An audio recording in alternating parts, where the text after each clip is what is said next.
Hello students, welcome to my channel. So आज हम class 4th EVS का chapter 3 discuss करेंगे जो आपकी बुक लुकिंग अराउंड में से है।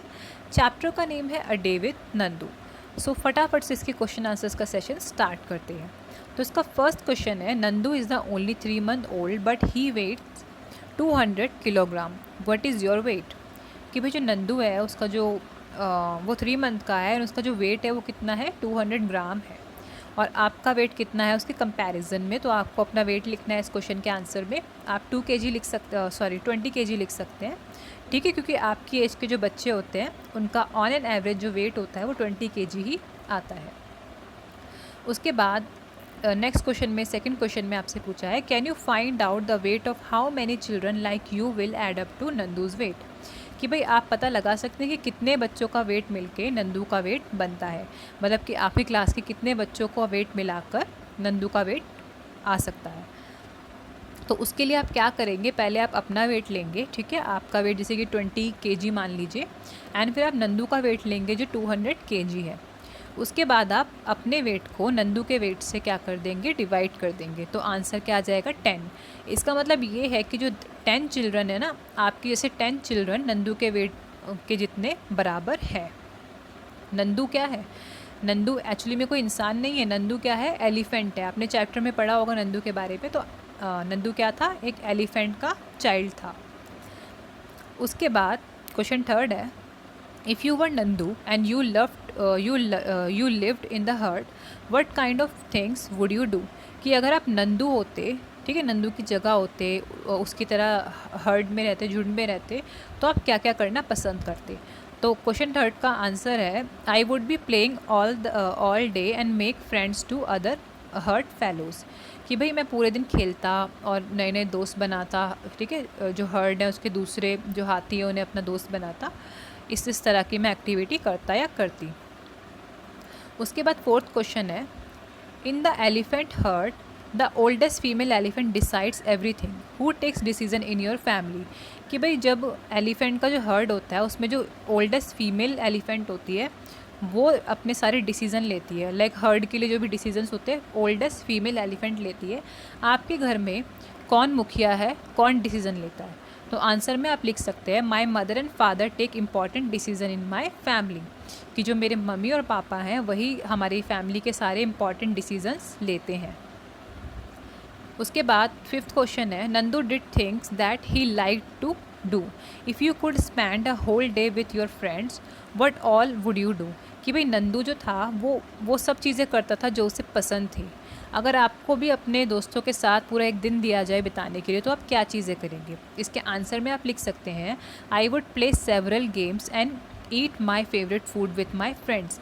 कि भाई अगर मुझे बिताने को दिया जाए पूरा एक दिन दोस्तों के साथ तो मैं गेम्स खेलूँगा, अपना फेवरेट फूड खाऊँगा अपने दोस्तों के साथ और फ़न एक्टिविटीज़ करूँगा। आप ये आंसर लिख सकते हैं। उसके बाद क्वेश्चन सिक्स्थ है, find out and right which other animals live in heard. कि भाई दूसरे एनिमल्स के बारे में बताइए जो हर्ड में रहते हैं, जो झुंड में रहते हैं। तो आंसर में आप लिखेंगे, zebras, horse, deer, sheep, penguins, rhinos are some animals that live in herds. कि भाई जो ये सब एनिमल्स है, ज़ेब्रा हो गया, हॉर्स हो गया, डियर, शीप, पेंगुइन, राइनोस, ये सब किस में रहते हैं? ये झुंड में रहने वाले एनिमल्स हैं। उसके बाद क्वेश्चन 7 है, do you also live in a group, do you like to live together like that, what do you think are the good and the bad points of living in a group, write them, good points and bad points. तो आपको अच्छा लगता है group में रहना? आपको लगता है कि ग्रुप में रहना सही होता है? आपको ग्रुप में रहने के कुछ अच्छे पॉइंट बताने हैं इस क्वेश्चन में एंड कुछ बुरे पॉइंट बताने हैं, ठीक है। तो सबसे पहले इसका आंसर देख लेते हैं। इसके आंसर में आपको लिखना है, yes I also live in a group in my school with my friends and at home with my family, good and bad points of living in a group. कि हाँ भाई जो मैं हूँ वो अपने दोस्तों के साथ स्कूल में और फैमिली के साथ घर में ग्रुप में रहता हूँ या रहती हूँ।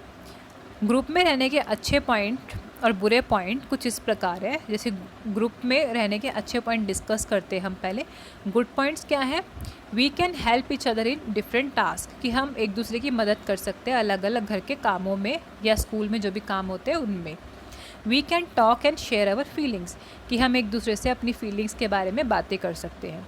We can reduce cost of living by sharing things, और हम रहने खाने का जो खर्चा होता है उसे शेयर कर सकते हैं, उसे कम कर सकते हैं।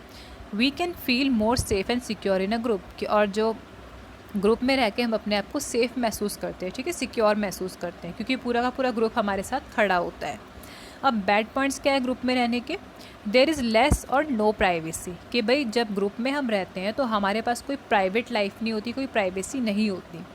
Food and space is required for each member of the group, और ग्रुप में रहने का दूसरा ड्रॉबैक ये है कि हर एक मेंबर के लिए फूड, खाना बनाना, हर एक मेंबर को एक प्रॉपर स्पेस देना बहुत ही मुश्किल होता है छोटे घरों में, ठीक है, जहाँ पे अर्निंग के रिसोर्सेज भी कम होते हैं एंड जहाँ पे स्पेस की भी कमी होती है। It can lead two fights over small thing, और कभी कभी ग्रुप में रहने से क्या होता है ना कि अगर ग्रुप में रहने से हम एक दूसरे की बात से अग्री नहीं करते तो कभी कभी वो डिसअग्रीमेंट क्या बन जाता है, फाइट बन जाती है, कॉन्फ्लिक्ट बन जाता है। फिर लास्ट पॉइंट है इसका, we have to adjust our self according to others, और ग्रुप में रहने के लिए ना हमें खुद की खुशियों को कभी कभी मार कर दूसरों के साथ एडजस्ट करना पड़ जाता है। तो ये कुछ बैड पॉइंट्स थे ग्रुप में रहने के, और ऊपर हमने डिस्कस किए थे गुड पॉइंट्स, ठीक है। अब क्वेश्चन नंबर 8 है हमारा, have you ever taken a ride on an elephant, how did it feel, कि कभी आपने किसी एलिफेंट पे राइड ली है, और अगर ली है तो कैसा लगता है आपको? आंसर में आप लिखेंगे yes I have taken a ride on an animal, I enjoyed it a lot, कि हाँ मैंने एक एलिफेंट पे राइड ली है एंड मुझे बहुत अच्छा लगा उस पर बैठ कर। अगर नहीं ली तो आप नो लिख दीजिएगा। Which animals have you set on, right their names, कि किस किस एनिमल्स पर आपने राइड ली है या आप बैठे हैं, उनके नेम लिखने हैं। तो मैंने आंसर में सैम्पल आंसर लिखा है कैमल, हॉर्स एंड एलिफेंट्स, ठीक है। आप चाहे तो इनमें से कुछ लिख सकते हैं, और अगर आपने किसी भी एनिमल पर राइड नहीं ली है तो आप नो कर सकते हैं। उसके बाद क्वेश्चन नंबर 10 है, you must have seen many animals around you, in books, in movies, some may be alone, some in groups, find out more about any one of these animals and write about it, कि आपने बहुत सारे animals देखे होंगे books में, movies में, कभी कभी रियल में भी, तो आपको उनके बारे में लिखना है, ठीक है। तो आंसर में आप लिखेंगे yes I have seen lots of animals, these are elephant, lion, deer, dog, wolf, monkey, fox, camel, horse, buffalo etcetera. Lion, fox and wolf are carnivorous animal, camel, horse, deer, buffalo are herbivorous animal, fox, dog, monkey are omnivorous animal, कि मैंने जितने भी animal देखे हैं जैसे कि dog, lion है ना, deer, wolf, monkey, camel, horse, buffalo etcetera, इनमें से कुछ एनिमल्स क्या होते हैं, कुछ एनिमल शाकाहारी होते हैं, कुछ एनिमल मांसाहारी होते हैं, जैसे कि लॉयन, फॉक्स, वुल्फ, ये क्या होते हैं, ये मांसाहारी जानवर होते हैं। कैमल, हॉर्स, डियर, बफेलो ये क्या होते हैं, शाकाहारी जानवर होते हैं। और जो डॉग, मंकी, ये किस टाइप के जानवर होते हैं, ये ऑमनिवर्स होते हैं, मतलब कि ये शाकाहारी भी होते हैं और मांसाहारी भी होते हैं। उसके बाद है question 11, why do you think the egret is sitting on the buffalo, कि कभी आपने बफेलो पे एक बर्ड को बैठे हुए देखा होगा, वाइट कलर का बर्ड होता है वो, ठीक है, इग्रेट मोस्टली उसे बोलते हैं। तो क्यों बैठता होगा वो बफेलो पे? तो आंसर में आप लिख सकते हैं big animals like buffaloes have lice on their skin as they are having hairy skin, egret sits on buffalo to eat those lice so that it can get food on buffalo's skin, कि जो egret पक्षी है वो क्यों बैठता है buffalo की skin पे, क्योंकि जो बफेलो होता है ना उसकी काफ़ी हेयर वाली स्किन होती है, और उन हेयर वाली स्किन के अंदर जुएँ, कीड़े वगैरह चलते हैं, और इग्रेट होता है वो बफेलो की स्किन पे बैठकर उन जुएँ, कीड़ों को खाता है ताकि उसको खाना मिल सके उनसे, ठीक है। जो भी वो जुएँ, कीड़े खाता है वो एक तरह से खाने एज अ फूड वो उन्हें खा जाता है इग्रेट, और इससे क्या होता है, इससे बफेलो की भी हेल्प हो जाती है क्लीनिंग में, और इग्रेट का भी पेट भर जाता है। उसके बाद क्वेश्चन नंबर 12 है, have you seen any animal riding on another animal, right it's name, कि क्या आपने किसी एनिमल को दूसरे एनिमल पर राइड करते हुए देखा है? तो आंसर में आप लिख सकते हैं yes I have scene क्रॉ is riding on a cow, कि हाँ मैंने देखा है कि क्रॉ किस पे राइड कर रहा था, काऊ पे। जो पक्षी होते हैं ना वो कैटल एनिमल्स पे इजीली राइड ले लेते हैं उनकी, वो बैठ जाते हैं उन पे उड़ते हुए। तो जो भी पक्षी और कैटल एनिमल होते हैं आपको कॉमनली देखने को मिल जाएंगे कि जो बर्ड्स हैं वो कैटल्स पे राइड लेते हैं। उसके बाद है the animal which is riding. अच्छा, जैसे कि आपने देखा कि कौन सा एनिमल किस पे राइड ले रहा था, अब आपको बताना है कि किस एनिमल पे कौन सा एनिमल राइड ले रहा था। लाइक कौन ले रहा था राइड? क्रो ले रहा था। और किस पर ले रहा था? The animal which gives the ride. कौन राइड दे रहा था क्रो को? काऊ। अब क्वेश्चन नंबर 13 डिस्कस करते हैं। Which animals do we use for riding. किन किन एनिमल्स को यूज़ करते हैं हम राइडिंग के लिए? Horse, camel and elephant. I think ये क्वेश्चन हमने पहले भी डिस्कस कर लिया है। फिर क्वेश्चन नंबर 14 है which animals do we use for carrying loads. कि किस एनिमल का यूज़ हम बोझा उठाने के लिए करते हैं, तो आंसर में आप लिख सकते हैं डोंकी। उसके बाद क्वेश्चन नंबर 15 है you have read what these animals से।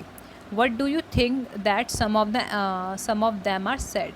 कि भाई जो एनिमल्स होते हैं वो कुछ बोल नहीं पाते बट एंड कभी कभी उनका फेस बड़ा सैड दिखता है। लाइक जितने भी बोझा उठाने वाले है ना, मजदूरी करने वाले एनिमल्स होते हैं, उनका जो फेस होता है काफ़ी सैड, काफ़ी टायर्ड दिखता है। तो उसके पीछे क्या वजह होती है?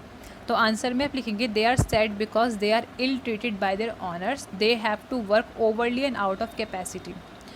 क्यों वो सैड है? क्योंकि उन्हें बहुत ज़्यादा उनके ऑनर्स के द्वारा सताया जाता है, उन्हें इल ट्रीट किया जाता है और उनसे बहुत ज़्यादा काम निकलवाया जाता है। बेचारे चाहे वो उस काम को करने लायक भी ना हो, काबिल भी ना हो, फिर भी उनसे ज़्यादा से ज़्यादा काम किया जाता है, काम करवाया जाता है। जैसे कि गधे पे बहुत ज़्यादा बोझ लाद दिया जाता है, ठीक है, जिससे कि पूरे गधे जो वो गधा होता है उसे काफ़ी ज़्यादा दर्द महसूस होता है, लेकिन फिर भी उसका ऑनर क्या करता है? उसे डंडी मार मार के चलाता है।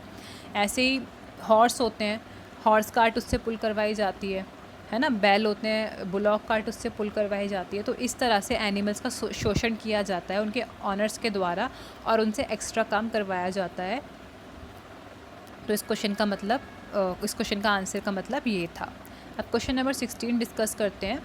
How do you think they are different and the monkeys that dance to entertain people and the monkeys that are free. कि अब मंकीज़ हैं, दो तरह के होते हैं। एक तो वो होते हैं जो मतलब तमाशा दिखाते हैं, जिनके साथ उनके वो होते हैं ऑनर्स, और एक वो मंकीज़ होते हैं जो बिल्कुल फ्री होते हैं, जो बिल्कुल ट्री वगैरह पर रहते हैं, जंगलों में रहते हैं। तो उनकी लाइफ में और उन तमाशा दिखाने वाली मंकीज़ की लाइफ में क्या अंतर है? तो आंसर में आप लिखेंगे the monkeys who entertains people is living a miserable life then the monkey who is free. He is living in slavery where he may be treated badly. He has no freedom like other animals. कि भाई जो monkeys होते हैं, जो लोगों को entertain करते हैं, तमाशा दिखाते हैं, उनकी लाइफ बहुत ही ज़्यादा ख़राब होती है। उनके ऑनर्स उनको मिसट्रीट करते हैं, ठीक है। वो बिल्कुल भी उनको कोई फ्रीडम नहीं होती, वो आज़ाद नहीं होते, वो ग़ुलाम होते हैं एक तरह से, ठीक है। उन्हें अच्छे से ट्रीट नहीं किया जाता और कभी कभी उनको प्रॉपर मतलब क्या बोलते हैं, उन्हें प्रॉपर फूड हो गया या प्रॉपर अफेक्शन एंड लव हो गया, वो उन्हें नहीं मिलता। तो उनकी लाइफ उन मंकीज़ से बहुत ही ज़्यादा ख़राब होती है जो मंकीज़ फ्री होते हैं। तो स्टूडेंट्स, इसी के साथ आपके इस चैप्टर के क्वेश्चन आंसर्स फिनिश होते हैं।